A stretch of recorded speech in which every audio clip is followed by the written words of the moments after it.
My next guest spent over 4 years in the White House as senior policy advisor to President Clinton, and he's now a best-selling author and a commentator for ABC News. Please welcome Mr. George Stephanopoulos.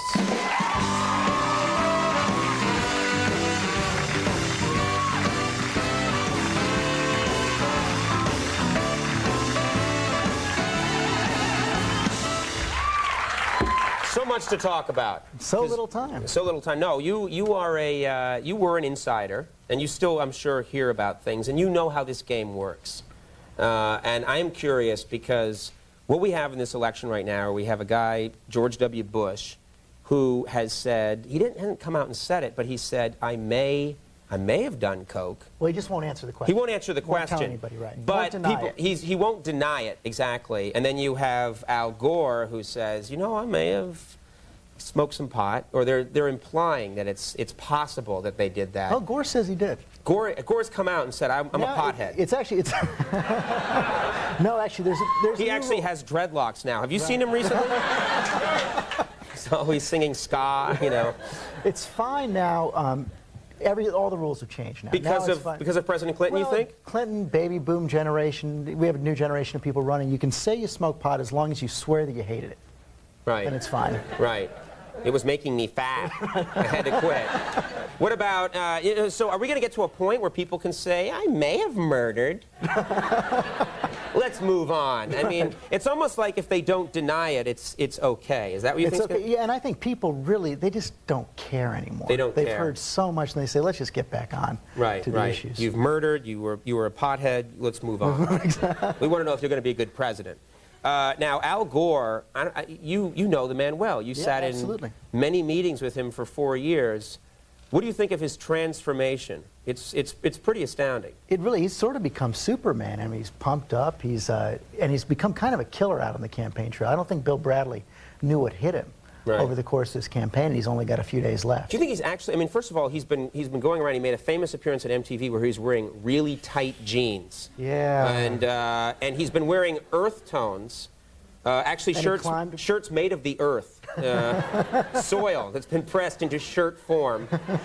And do you think he's really worked out? Because he looks crazy. He's been pumping a lot of iron with his son. He climbed Mount Rainier in Washington, made a commercial out of it. He's going to prove that he's the strongest guy. He's going to, and if you've seen him in the debates, I don't know if you've seen them, sometimes it looks like he's going to jump out from behind the podium and grab Bradley by the neck. And which would make for some great television. Reaching up, actually. Yeah. That's what people want, is for these things to become wrestling events eventually.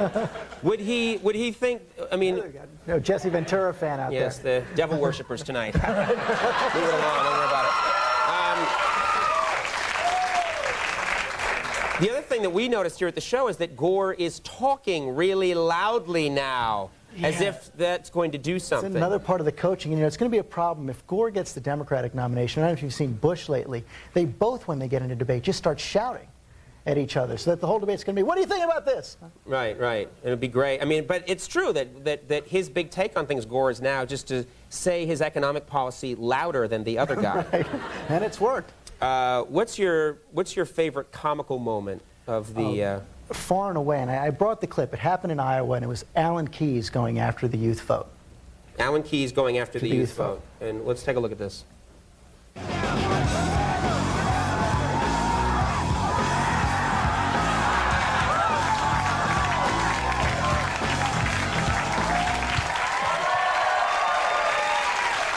Presidential first.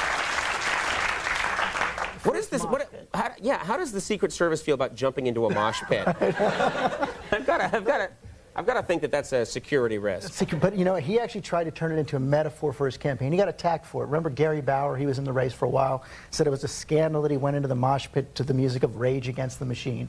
But Alan Keyes said it's a metaphor for his campaign. It shows how much he trusts the people to hold him up, and that's what we want in a president. How lame. Spin, huh? Yeah. Right. Frankly, I think he just fell. He was like, whoa, stop. I think if he had a microphone on, it would be, put me down.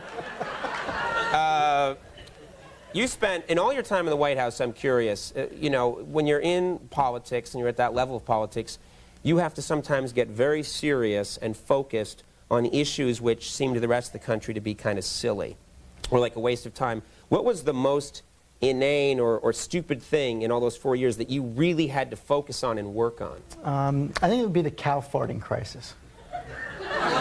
It's true. This is. You can't just say that and then you can't say that and then move on. Masturbating bear. No, mention the bear. The bear's over. There was no bear tonight. I don't know what you saw. I didn't see. No, this was a big Al Gore project. What do you mean an Al Gore project? It was Reinventing Government Action Plan number 39. We were spending $2 million to clean the air by cutting bovine flatulence. You're not kidding. This is a real thing. It's a very serious problem, especially if you're downwind from the cow. Yeah, if you're sharing a room with the cow, it's a problem. What do you mean? What is the problem that causes? I'm really going to have to explain this. Well, yeah. I mean, yes. Cows, when they after they eat, and they get flatulence. I understand that part. I mean, why is it a problem that the government's interested in? Because it creates methane, which cuts a hole in the ozone layer. So cow flatulence is eating away the ozone layer. It's global warming. And I thought our government was wasting our time. I think I've heard that somewhere, because there's a lot of cattle in this country. All over the world. All right. We could use that energy. Gore should use that methane for something. Right. Exactly. All right. Every conversation I've had, I thought this would be the serious conversation of the evening. No such luck.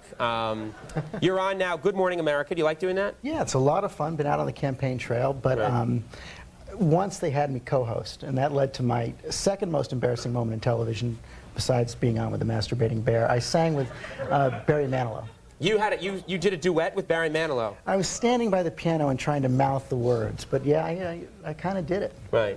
Haven't lived it down yet. Manilow is eating away the ozone layer. The song Mandy ate away 80%. Well, George, thank you very much for being here. George Stephanopoulos, come on back. I'd love to. Keep us up to date every now and then.